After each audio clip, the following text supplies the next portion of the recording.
सर्वांना नमस्कार आणि good morning. Arjun Mayuri love स्टोरीचे 57 भाग यापूर्वीच अपलोड केलेले आहेत. ते सर्व भाग वाचण्यासाठी कृपया आपल्या चॅनलला भेट द्यावी. अर्जुन आणि सचिनची जुगलबंदी सुरू होती आणि सचिन म्हणाला, अर्जुन, तू उद्या माझ्या लग्नात काहीही वात्रटपणा करणार नाहीस, मला वचन दे. ए नाही हां, एक वेळ मला असं म्हण की अर्जुन, तू माझ्या लग्नात जेवण करू नको, तरी मी ऐकेन तुझं, पण हे नाही ऐकणार. असं नाही हां अर्जुन, नाहीतर लग्नात येऊच नको, सचिन मुद्दाम म्हणाला. पण अर्जुन म्हणाला, ठीक आहे, आता नाहीच येणार मी तुझ्या लग्नाला, असं म्हणून फोन ठेवून दिला. आणि मयुरी म्हणाली, काय हे, उद्या लग्न आहे ना त्यांचं, मग असं वागतात का, काय वाटेल त्यांना. आधीच सचिन भाऊजी हळवे झाले असतील, आता त्याला इमोशनल आणि हळवा व्हायला काय झालं, का तो नांदायला जाणार आहे का. पण काय चुकीचं बोलत होते ते, तुम्ही काहीतरी म्हणाला ना त्यांना, ते डर्टी व्हिडिओ वगैरे, म्हणून घाबरले बिचारे. अगं मग काय मी खरंच तसं करणार आहे का, चेष्टा केली ना त्याची, तर मला म्हणतो की लग्नातच येऊ नको, नको तर नको, राहिलं. अहो, ते काही मनापासून म्हणाले असतील का, मुद्दाम म्हणाले असतील, एवढं का मनावर घेताय. आता तूही घे की त्याचीच बाजू, सगळे मला असेच बोलतात, मीच खूप वाईट आहे ना, निर्लज्ज आहे, नालायक आहे, असं अर्जुन म्हणाला. आणि मयुरी म्हणाली, खरंच अर्जुनराव चिडले वाटतं. सॉरी ना, आज पहिल्यांदाच असं मित्रांवरती चिडताना तिनं पाहिलं होतं. आणि ती त्याला म्हणाली, अहो अर्जुनराव, खरंच तुम्ही नाही जाणार लग्नाला. आणि तो म्हणाला, शक्य तर आहे का मी लग्नाला न जाणं. मला उलट बघायचं आहे की त्याचा सासरा त्याला कसला घोडा लावतोय. आता तर जाणार म्हणजे जाणार त्याच्या लग्नाला, आणि त्याला दाखवतच गंमत. जाणारच होता तर इतकं का चिडलात मग. सचिन भाऊजींना किती वाईट वाटलं असेल, बिचारी नवरदेव आहेत ते, त्यांचं कौतुक करायचं सोडून त्यांच्यावरच चिडला तुम्ही. नाराज कुठला होतोय, आत्ता फोन येईल बघ त्याचा, असं म्हणेपर्यंत सचिनचा फोन आला सुद्धा. बघ, शैतान का नाम लिया और शैतान हाजीर, 100 वर्ष जगणार हा हलकट, असं म्हणून त्यानं फोन घेतला आणि नुसताच कानाला लावला, काहीच बोले ना. आणि मग सचिनच भरल्या गळ्याने म्हणाला, काय यार तू पण ना, मित्राचं इतकं मनावर घेतोस, तू माझा जीवलग मित्र आहे ना, पण मग लग्नात तू नसशील असं कसं होईल. मी मुद्दाम म्हणालो रे अर्जुन, आय एम सॉरी, असं म्हणून सचिन इमोशनल झाला आणि रडायला लागला. आणि अर्जुनराव म्हणाले, आता याच्या डोळ्यात लागल्या गंगा यमुना आणि याला बायकोशिवाय करमेना, म्हणून रडतोय बहुतेक. हो ना रे सचा, तुला तिची आठवण येते म्हणून रडतोयस ना, गप्प बस गाढवा, असं म्हणून सचिन अजून मुसमुसायला लागला. बरं बाबा, नाही करत मी वात्रटपणा, नाही दाखवत तुझा व्हिडिओ, आता शांत हो बरं, आणि डोळे पुस आणि हास आता. तरीही तो रडत होता. मग अर्जुन म्हणाला, हे पण आमच्या गृहमंत्र्यांसारखंच दिसतंय, एकदा सुरू झालं की थांबतच नाही. आता तिला डिपकिसून रडायची थांबवतो, तसं याला पण करावं लागेल का काय, डिपकिस. आणि अर्जुन सचिनला डिपकिस करतोय याची कल्पना करूनच वॅ ई कसनुसं तोंड केलं त्यानं. आणि मग म्हणाला, सचिन आय लव्ह यू यार, नको ना आता रडूस. आणि सचिन लगेच हसायला लागला. आणि अर्जुन म्हणाला, बरं झालं, एवढ्यावरच भागलं. का फोन केला होतास ते सांग आता, काय काम आहे का, काय हवंय का, पैसे हवेत का, हक्कानं माग. नाही रे, काही नको, फक्त तू आणि वहिनींनी उद्या लग्नाला यायचं म्हणूनच फोन केला होता. आता हे किती वेळा सांगशील तू, आणि हे सांगण्यासाठी तू आम्हाला डिस्टर्ब केलंस, किती हलकट आहेस रे तू. आता मी पण याचा बदला घेणारच. घे बाबा, तुला काय बदला घ्यायचा आहे ते तू घे बघ हां, अर्जुन म्हणाला. मग सचिन म्हणाला, हे अर्जुन, आपलं काय असेल ते नंतर बघू, पण वहिनींना मात्र आवर्जून सांग की त्यांनी लग्नाला यायचं आहे. आणि अर्जुन म्हणाला, आता सकाळी सांगतो हां, वहिनी झोपली आहे तुझी. आणि मयुरी त्याच्याकडे पाहून मोठे डोळे करून मनात म्हणत होती, किती खोटं बोलतात ना धडधडीत अर्जुनराव. तुझा निरोप देतो रे त्याला, असं म्हणून त्याने फोन ठेवला. काय हो, आता काय म्हणतं ते सचिन भाऊजी, तुम्ही दोघांनी लग्नाला यायचं असा निरोप होता त्याचा, आग्रह होता. आणि अर्जुन म्हणाला, खरंच मयूर, तू येशील का ग लग्नाला. नको हो, लग्न खूप लांब आहे, आधीच मला प्रवासाचा त्रास होतो हल्ली, पाय सुचतात माझे गाडीत बसून बसून, तुम्ही जा, मी नाही येत. आणि तसंही तुम्ही मला मुद्दाम विचारत आहात ना, विचारायचं म्हणून, कारण तुमचे रॉयल गँग मेंबर आहेत की तुमच्यासोबत, मग तुम्हाला कुठे बायकोची आठवण येणार ते सोबत असल्यावर. आणि अर्जुन तिनं त्याच्या मनातलं ओळखलं म्हणून गालात हसला. खरंच त्याला तिला न्यायचं नव्हतं, उगाच विचारायचं म्हणून विचारत होता तो. लग्न लांब होतं हेही कारण होतं, आणि शिवाय त्याच्या सगळ्या मित्रांमध्ये ती एकटीच होती आणि तिला खूप बोर झालं असतं, तिला ऑडही वाटलं असतं म्हणून तिला नेत नव्हता. आणि मयुरी असल्यावर आणि मित्रसोबत असल्यावर दोघांमध्ये मेळ घालताना त्याच्या नाकी न यायचे. त्याला मित्रांमध्ये पण रमावं वाटायचं आणि मयुरीलाही सोडू वाटत नसायचं. त्याचा अर्धा जीव इकडे आणि अर्धा जीव तिकडे. बायको आणि त्याची रॉयल गँग दोन्हीशिवाय त्याच्या आयुष्याला अर्थच नव्हता. म्हणून रॉयल गँग सोबत असताना मयुरी नसलेलीच बरी. म्हणजे कसं, फुल मस्ती, फुल धमाल आणि फुल एन्जॉय. ती असली की उगाच त्याच्यावर दडपण यायचं. आणि आता तो सकाळी लवकर उठला, तीही त्याच्या पाठीमागे उठली. अर्जुनने त्याचं आवरलं आणि जायला निघाला. मयुरी उठलेली पाहून म्हणाला, कशाला उठलीस, तू झोप की अजून, होऊ दे तुझी झोप पूर्ण. आणि मयुरी म्हणाली, अहो तुम्हाला चहा नाश्ता आणते ना. काहीही नाही घेणार मी, लवकर जायचंय मला, लग्न लांब आहे ना. आणि कसे जाणार आहात? मी अभ्याकडे जाणार आणि सगळे जाणार त्याच्याच गाडीत. आपली गाडी मध्ये मध्ये दगा देते ना, रुसून बसते माझ्यावर तुझ्यासारखी, म्हणून तुला आणि तिला नाही नेत. आणि मयुरी हसली. आणि माझ्या गाडीतून सचिनला नेलं आणि ती मध्येच बंद पडली तर तो चपला हातात घेऊन मॅरेथॉनच्या स्पर्धेत भाग घेतल्यासारखा धावत सुटेल बघ मांडवात निघायला. गाडीत दुरुस्त होण्याची वाट पण तो पाहणार नाही. काय हो तुम्ही पण, किती वेड्यासारखं बोलता ना.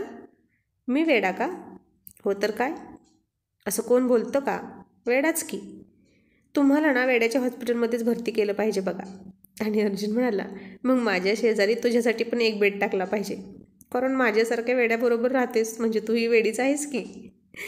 त्यानं तिच्यावर पुन्हा शाब्दिक मात केली आणि त्याच्या या वाक्चातुर्यावर पुन्हा एकदा मयुरी फिदा झाली. तो तयार होत होत तिच्याशी बोलत होता आणि आता अर्जुन खूप सुंदर तयार झाला. खूप सुंदर दिसत होता तो, हँडसम, अगदी दृष्ट लागण्यासारखा. पिंक कलरची शेरवाणी घातली होती त्यानं. आणि मयुरी म्हणाली, आज एकदम शेरवाणीच. आता आपल्या लग्नात नाही घालायला मिळाली, मित्राच्या लग्नात तरी घालतो की, करवलं आहे ना मी, मग त्याच्यासारखा झकास दिसायला नको. अहो पण तुम्हाला इतकं झकास नटलेलं पाहून मुली लागतील ना मागे नेहमीसारख्या. अर्जुन म्हणाला, हो ग मयू, तेच एक टेन्शन आहे बघ, म्हणून तुला मी चल म्हणत होतो पण तू ऐकतच नाहीस. अगं तू माझ्याजवळ उभं राहिलीस ना की सगळ्यांना आपोआप कळतं की माझं लग्न झालं आहे. पण एकटा दिसलो की 2-4 लग्नाची स्थळं येतात, म्हणजे येतातच. सिंगल दिसलो की सर्वांना म्हणजे टिंगल करावी वाटते. मग करू दे की टिंगल, तुम्ही काही कमी आहात का? बघा एखादी पसंत पडली तर, आणि तुम्ही पण टिंगल करा त्याच मांडवात, हर हर महादेव करून या. बघा मयू, पुन्हा म्हणशील की मी कुठं म्हणाले. मी खरंच लग्न करून येणार आणि तुझी सवत आणीन, चालेल ना तुला? आणि मयुरी वाकडा तोंड करत म्हणाली, हो चालेल ना. न चालायला काय झालं, तुम्ही या दोनाचे 4 हात करून, तोपर्यंत मी इथे तुमच्यासाठी बेड सजवून ठेवते, छान गुलाबाच्या पाकळ्यांनी, मेणबत्ती लावते, आरतीचं ताट घेऊन दारात उभं राहते, तुम्हा दोघांचं जोडीनं स्वागत करायला. ती इतकी चिडून बोलत होती. तिचा राग बघून अर्जुन म्हणाला, जोडीने स्वागत करशील का जोड्याने स्वागत करशील काय माहीत. आणि तो म्हणाला, किती चांगली आहेस ग तू मयू, किती समजदार आहेस तू. आता असा लग्नवेडा नवरा आहे म्हटल्यावर मला तरी समजदार राहिलंच पाहिजे ना. मी काय करू मग? तू माझी लग्नाची हौस कुठं पूर्ण करू दिलीस? मला पण तुला अंगठी घालायची होती, तुझ्या गोऱ्या गोऱ्या गालाला हळद लावायची होती. खरंच त्याला खूप हौस होती लग्नाची. आणि असं त्याला बघून बोलताना ती थोडी शांत झाली आणि म्हणाली, आता तुमची ही असली बडबड ऐकून हे ज्युनियर अर्जुन राव पण वेडच होईल बघा, मला असं वाटतंय. ज्युनियर अर्जुन राव आहे तो इतरांना वेड लावेल पण स्वतः नाही वेडा होणार. हो ना, त्याच्या बापासारखा. तेही असे दुसऱ्याला वेड लावतात, मयुरी म्हणाली. आणि होय ग मयू, मुलगाच होईल ना आपल्याला नक्की ना? थांब आता टॉसच करून बघूया, मयुरी म्हणाली. आणि अर्जुन खूप हसायला लागला. मयू, अगं असं टॉस करून मुलगा मुलगी कसं कळणार? त्यात काय, आपण ठरवायचं, छापा असेल तर मुलगा, काटा असेल तर मुलगी. आणि अर्जुन म्हणाला, दोन्ही नाही आले आणि कॉईन उभा राहिला तर, असं म्हणून तो खूप हसायला लागला. आणि मयुरी म्हणाली, चावटपणा काय लावला हो तुम्ही, आता नाही का होत उशीर तुम्हाला, इतक्यात मी नाश्ता आणला असता. अगं राहू दे गं, खरंच नको, आता जाऊन सचिनचं डोकं खातो ना. अहो आधीच ते खूप हळवे आहेत, नका जास्त पिडू भाऊजींना. बरं बाई, नाही पिडत. काय येतेस तूच तुझ्या भाऊजींचं रक्षण करायला? नाही नको, ते तुम्हीच करणार आहात आहे मला माहीत. तुमचा किती जीव आहे त्यांच्यावर, पाहिला आहे मी. आणि हे ऐकून अर्जुन गालात हसला आणि म्हणाला, खरं तर लग्नाला जायचं ते सचिनच्या रक्षणासाठीच, कारण त्याच्या सासरची मंडळी फार अफलातून आहेत. एकदा का लग्न झालं की मग त्यांच्याशी आपल्याला काही देणं घेणं नाही. आणि मयुरी म्हणाली, काय हो, तुम्ही बघितली आहे का त्यांची होणारी बायको कशी आहे? आणि अर्जुन सांगायला लागला, अगं ती मुलगी म्हणजे लता. लता आहे तिचं नाव, त्याच्या मावशीच्या गावची.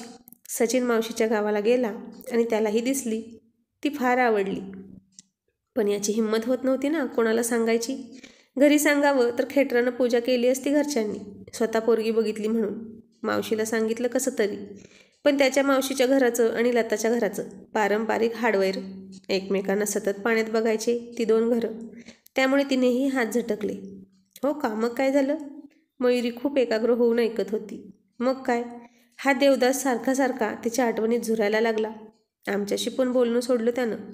जेवण खाण्याकडे दुर्लक्ष केलं आणि आधीच पाप्याचं पित्तर असलेलं हे गैबानं पडलं ना आजारी. आणि मयुरी म्हणाली, काय हो असं बोलतात का नवरदेवाला? हो असंच बोलतात आमच्यात. तू गप्प बस ना जरा, तो वैतागत म्हणाला.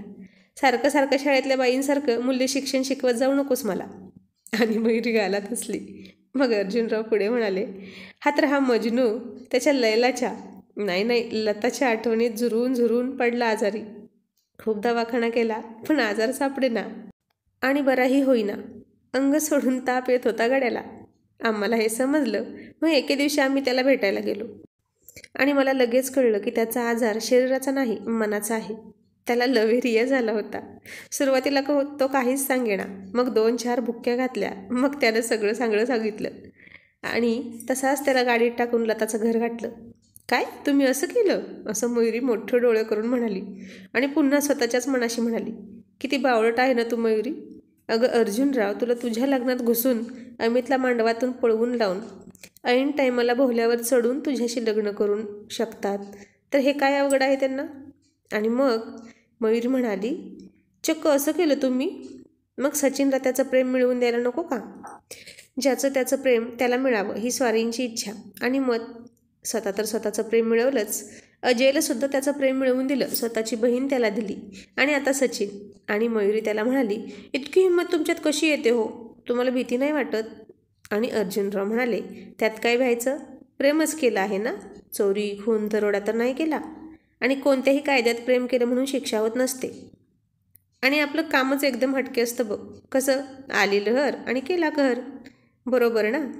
असं म्हणून त्यानं मयुरीला पाठीमागून मिठी मारली. आणि मयुरी म्हणाली, आता स्वारींना कसली लहर येणार आणि कसला कहर करणार अर्जुनराव काय माहीत. आणि मयुरी खूप हसायला लागली.